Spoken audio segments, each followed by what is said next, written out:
This is the Lone Crater YouTube. We hope this video helps. In this video, I will explain how to fix your BMW X5 sunroof.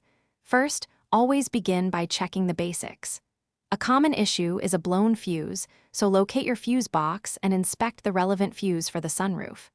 Next, examine the sunroof switch itself for any visible damage or if it feels loose. Finally, try to operate the sunroof and listen carefully for any sounds from the motor. This initial diagnostic step can save you a lot of time and effort.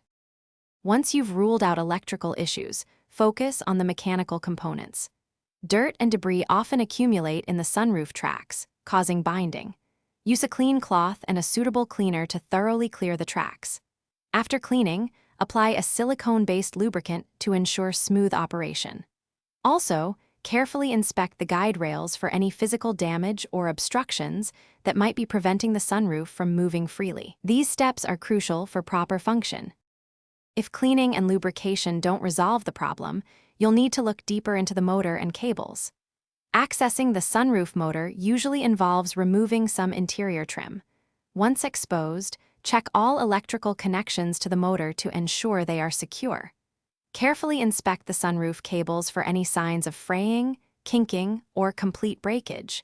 If you have the tools, you might even test the motor's functionality directly to confirm it's receiving power and operating.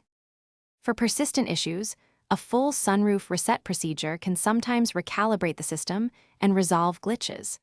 Consult your vehicle's manual for the specific steps. If components like the motor or cables are clearly damaged, replacement is often the best solution for a lasting fix. Remember, regular cleaning and lubrication can prevent many common sunroof problems. And hey, if you're looking for a great way to read up on car repairs or just enjoy a good book, check out the new Kindle Paperwhite and other deals in the description below. It's a fantastic device for any reader. Thanks for watching. Consider subscribing if we helped you.